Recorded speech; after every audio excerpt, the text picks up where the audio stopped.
Dios les bendiga, mis amados hermanos. Es un placer para mí compartir la palabra de Dios, que siempre será vida, que siempre será bendición para cada uno de nosotros. Y hay un tema que está tomando mi corazón y lo quiero compartir con cada uno. Y comencé este tema hace un tiempecito y queremos culminarlo en este tiempo. Y el tema, el título para esta noche es: La que da luz no tiene fuerzas. La que da a luz no tiene fuerzas. Y hay un verso que llamó mucho mi atención, que está en Segunda Reyes, capítulo 19, versículo 3, que dice: Para que le dijesen así, ha dicho Ezequías, este día es día de angustia, de reprensión y de blasfemia, porque los hijos están a punto de nacer y la que da a luz no tiene fuerzas. Y la que da a luz no tiene fuerzas. Y este texto llamó mucho mi atención, puso una gran carga en mi corazón que la quiero compartir con cada uno de ustedes.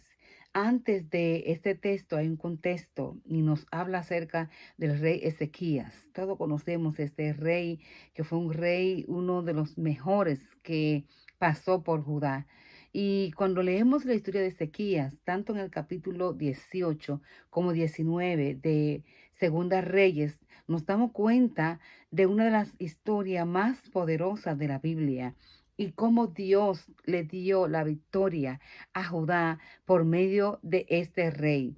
Pero había algo que estaba pasando mientras daba esta historia. El gran rey de Asiria, aquel hombre que tenía tres capitanes que eran terribles, como digo yo, eran hostiles, eran fuertes, eran manipuladores, eran sugestionadores, le encantaban sugestionar a Israel de una manera tal para estremecerlo, para que tomaran miedo, para que tuviesen cobarde a lo que Dios iba a hacer, pero que ellos en ese tiempo no sabían.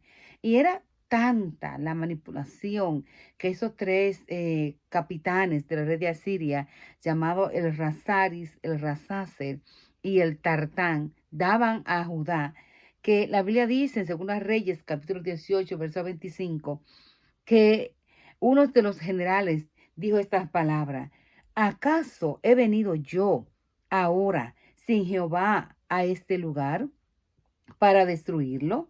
Jehová me ha dicho: sube a esta tierra y destrúyela.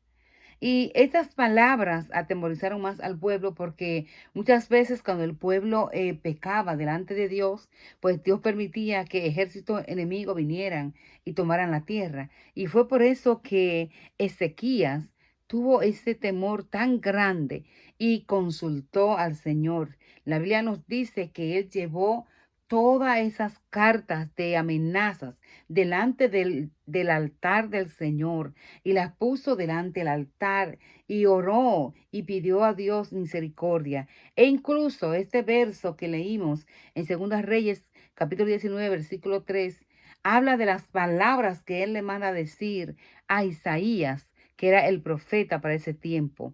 Y dice así, para que le dijesen a Isaías: así ha dicho Ezequías, este día es día de angustia, de reprensión y de blasfemia, porque los hijos están a punto de nacer y la que da luz no tiene fuerzas.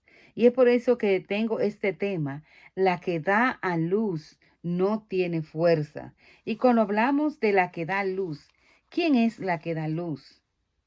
Se supone que es la esposa. Y en este momento vamos a hablar acerca de la esposa de Cristo, la iglesia, aquella que da a luz a los hijos espirituales, aquella que produce los hermanos, aquella que produce las personas que van a ministrar en el altar, aquella que produce hermanos y hermanas de valor, la iglesia.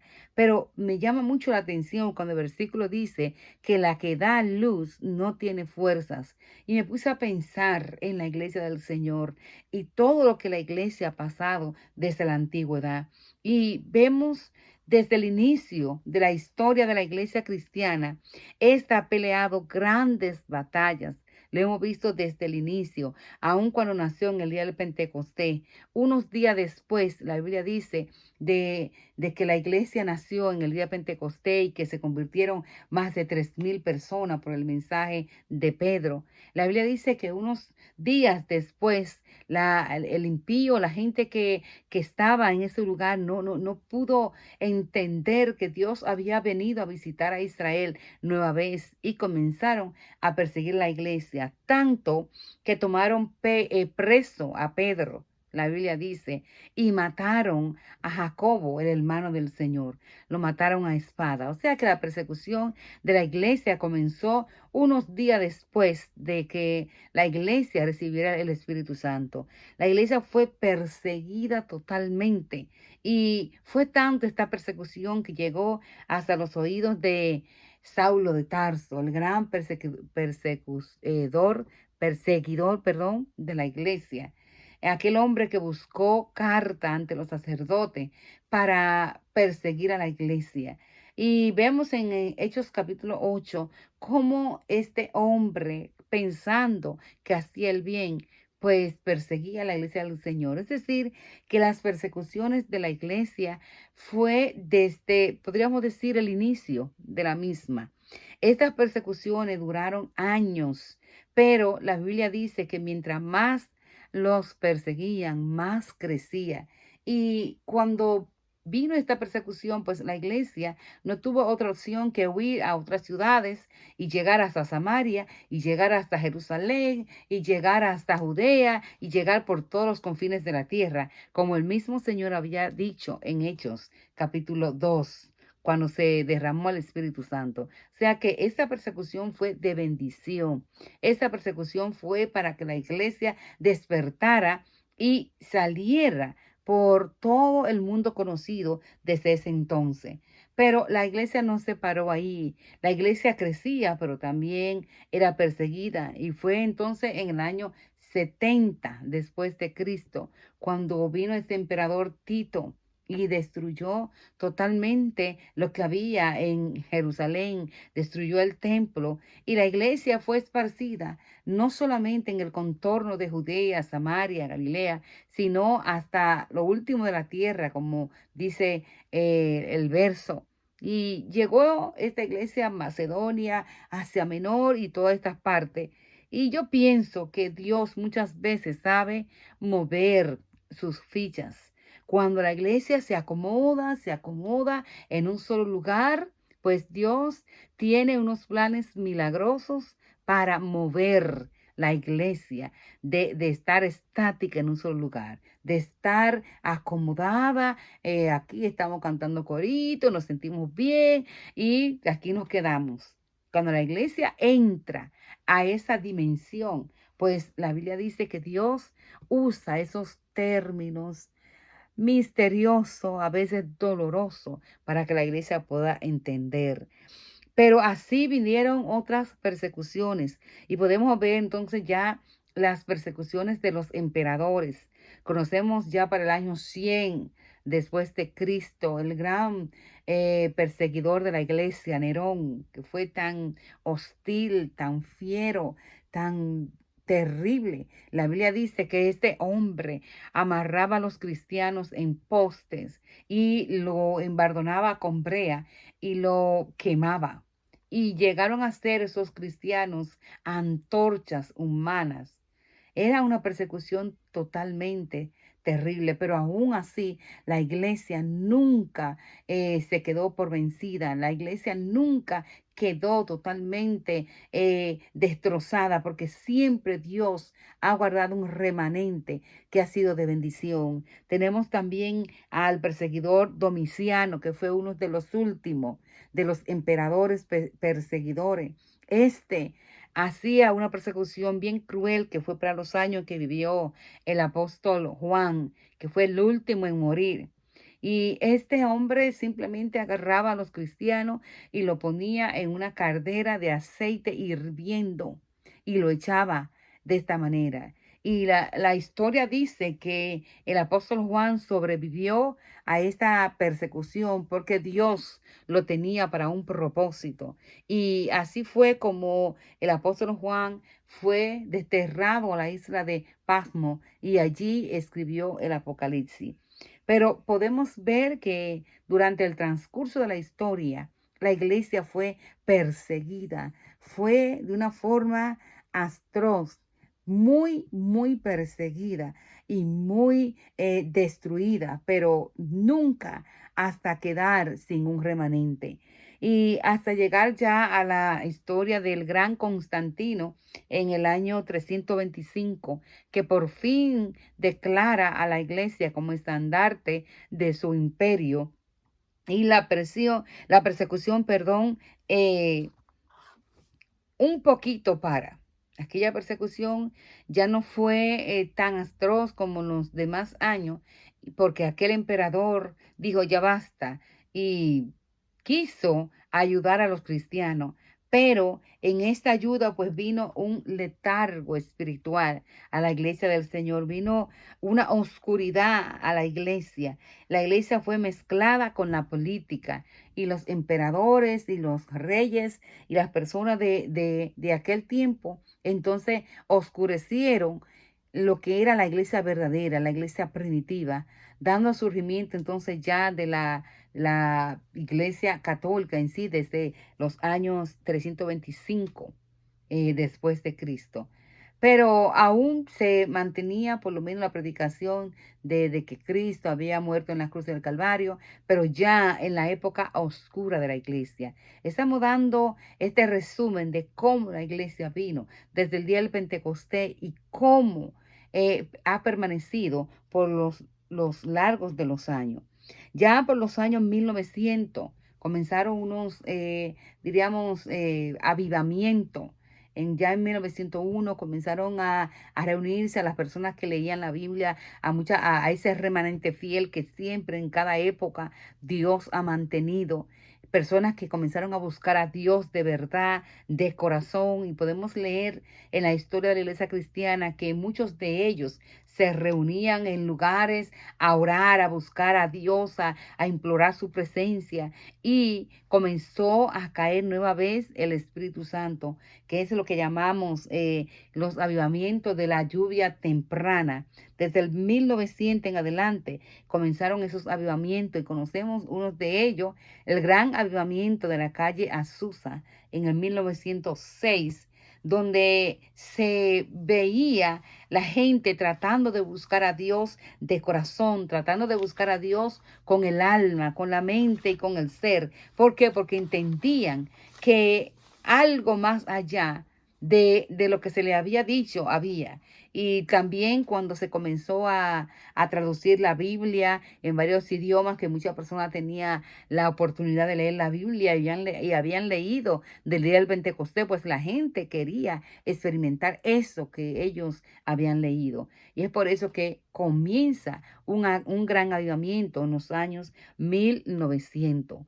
Y desde el 1900 y algo, pues nosotros podemos leer en la historia de la iglesia cristiana cuántas personas que Dios usó, predicadores hermosos, donde podían estar, no quizás predicando, así como quizás nosotros lo hacemos, sino leyendo un sermón. Pero habían muchas personas orando en ese tiempo y las personas que estaban escuchando la lectura de un mensaje, pues comenzaban a llorar, comenzaban a sentir quebrantamiento en su corazón, comenzaban a sentirse mal por su pecado y comenzó entonces lo que era un avivamiento de los grandes predicadores que existieron ya para los años 1950, 60, 70 y hasta el día de hoy.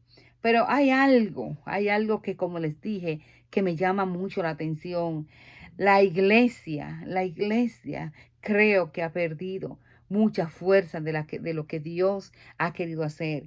Y el verso que estuvimos leyendo habla que la que daba luz, la que daba luz los hijos, no tiene fuerza. Pero ahora que los hijos están a punto de nacer, la que da a luz no tiene fuerza.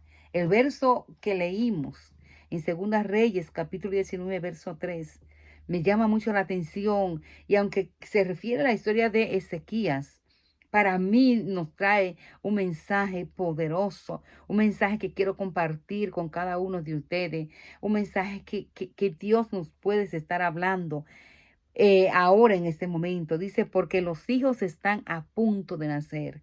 Yo creo, mis hermanos, mis hermanas que me escuchan, que este es el tiempo en cuando los hijos, las personas elegidas, las personas escogidas, las personas con propósito en Dios, aquellos hombres, mujeres, niños, jóvenes, que profetizó el profeta Joel 2:28, que dice que en los últimos días el Espíritu Santo iba a ser derramado sobre toda carne, que vuestros jóvenes iban a ver visiones, que vuestros hijos y vuestras hijas iban a tener sueños y iban a ver visiones y iban a sentir el Espíritu Santo y que los ancianos iban a soñar sueños.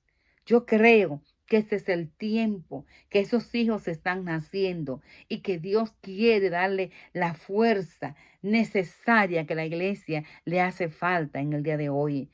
En todo el transcurso de la historia que le estuve mencionando desde el día de Pentecostés, la iglesia ha tenido muchas batallas y también muchas victorias recibidas. Y a pesar de tener grandes emperadores, Nerón, Domiciano y el general Tito en el año 70, y desde Saulo de Tarso, que se convirtió en Pablo, la iglesia ha permanecido. La iglesia ha, yo digo, sobrepasado todo esto, pero yo creo, como dice este verso, que la que da luz, la iglesia de Cristo, se está quedando sin fuerza y por lo tanto tenemos que hacer que la iglesia vuelva a ser lo que era.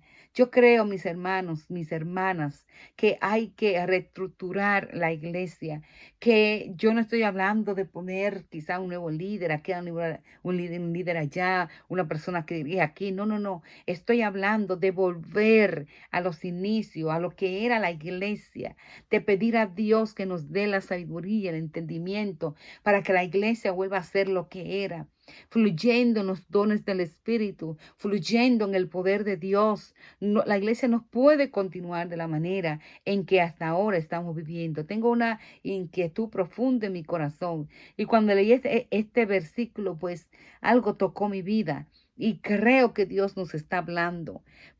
Porque ahora muchas veces los hijos están naciendo ahora, pero ahora la que da luz, que es la iglesia, no tiene fuerza. Entonces diríamos, ¿cuáles son esos hijos que están a punto de nacer? Podríamos decir que son esos dones que deben de fluir en la iglesia para que muchos sean salvados. No solamente las personas, simplemente hombres y mujeres, sino hombres y mujeres con dones fervientes que puedan hacer temblar a este mundo. Yo creo, como decía en una ocasión, que el mundo está cansado de palabras. El mundo está cansado de palabrerías. El mundo está cansado de mensajes vacíos. El mundo está cansado de solamente escuchar palabras. El mundo quiere ver poder. Y nosotros mismos necesitamos que cuando se predique, la gente pueda totalmente ser cambiado y transformado. Y el único que lo puede hacer es Dios, el Espíritu Santo, a través de nosotros. Yo creo que la iglesia tiene que volver a esos tiempos, como decía anteriormente, cuando esos grandes personajes de la antigüedad, de los años 1900, y no estoy hablando de quizá de la época medieval, el año 300, estoy hablando del 1900 para acá, Juan Wesley y todos esos predicadores que predicaban y se metían tanto en Dios porque despertaron, porque entendieron que necesitaban algo de Dios.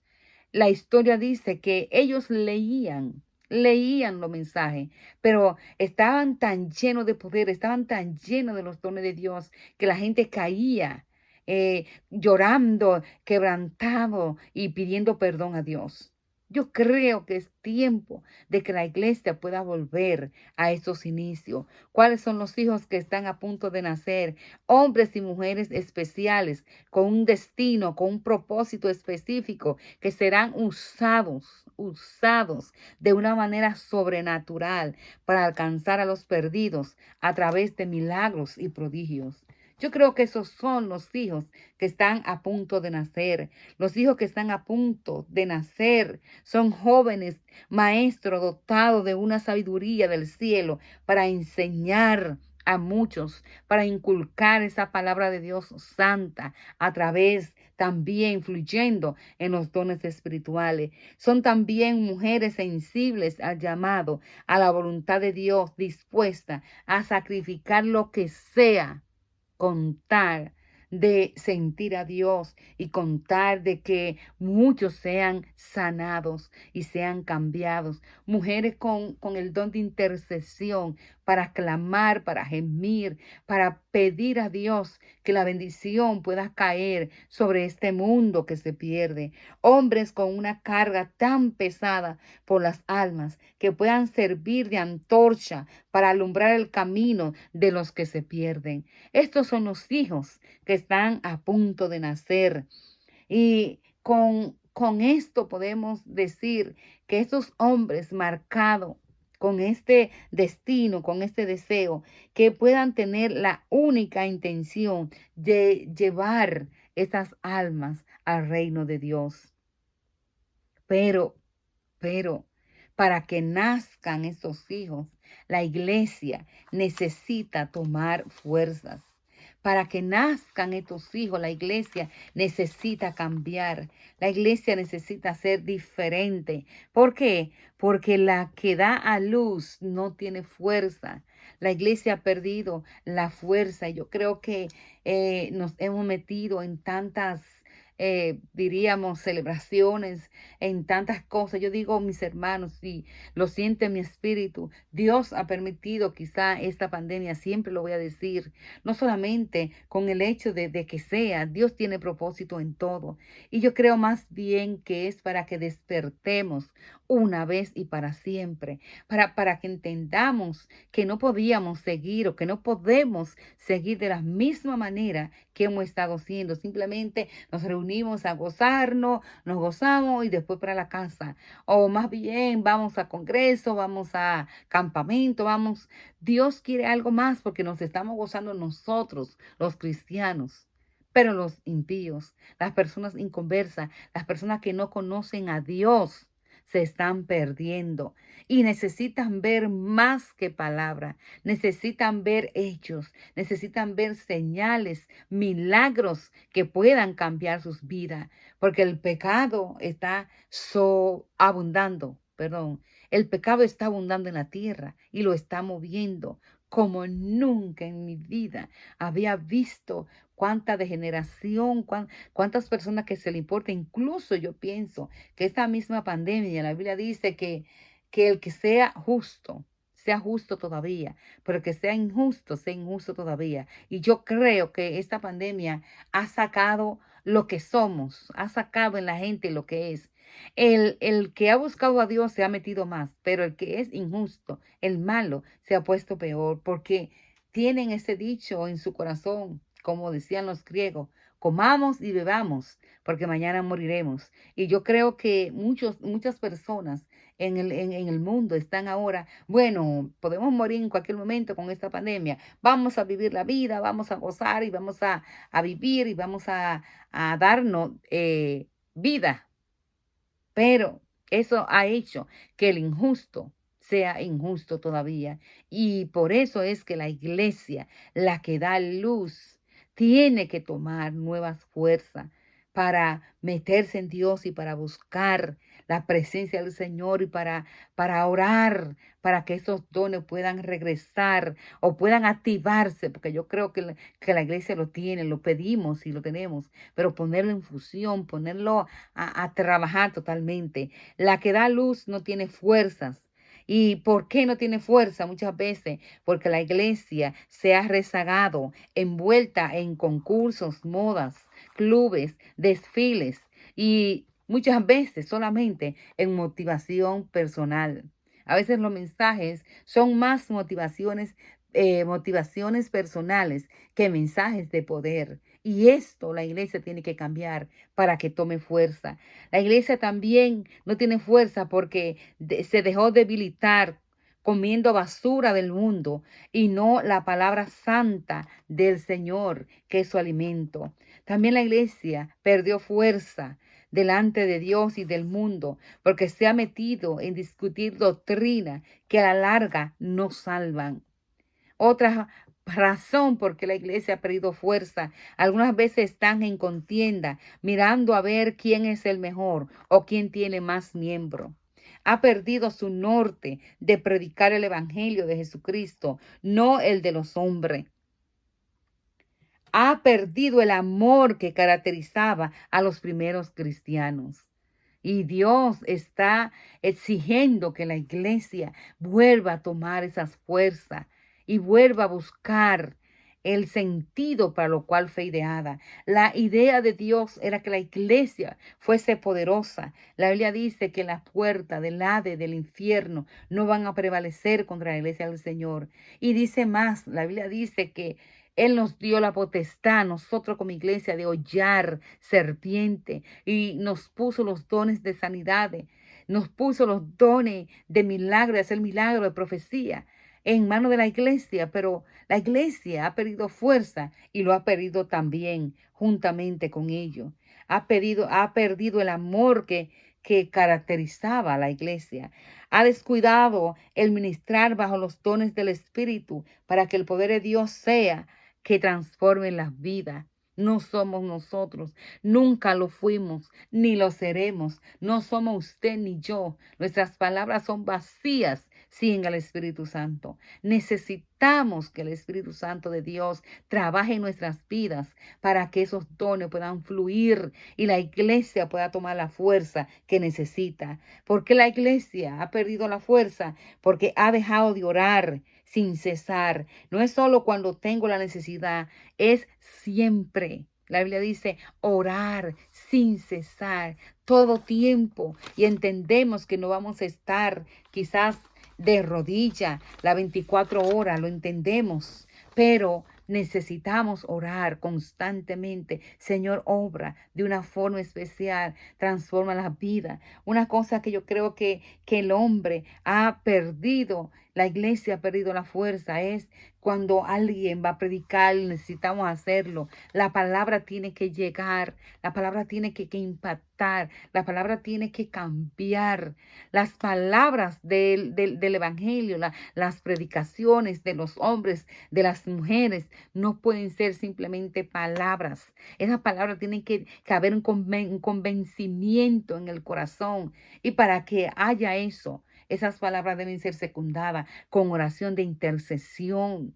Se nos ha olvidado que cuando el predicador vaya a predicar, debe de haber un grupo de damas, de mujeres, intercediendo para que esa palabra taladre en el corazón. Recuerdo cuando me convertí, me encantaba ir a la iglesia, apenas de 14 años, me encantaba escuchar a mi hermano Reino, Cristino Ferreira Pérez, predicar, pero yo sé que había unas ancianas que oraban y era increíble como esa palabra, como esa historia de la Biblia calcomía mi corazón. Cualquier historia, a veces yo iba simplemente porque siempre me encantaron las historias de la Biblia, pero él las decía de una forma tal que penetraban mi alma. Pero yo recuerdo ver a una hermana Julia Hernández orar por el pastor, orar para que esa predicación de ese día tocara el corazón, tocara el alma. Y yo soy un ejemplo de ello. Yo soy un ejemplo de eso. Entonces, mis hermanos, necesitamos volver y hacer con nuestras oraciones, con nuestros ayunos, con nuestra búsqueda, con nuestra intercesión, que la que da luz tenga la fuerza nueva vez para ganar a los perdidos para Cristo.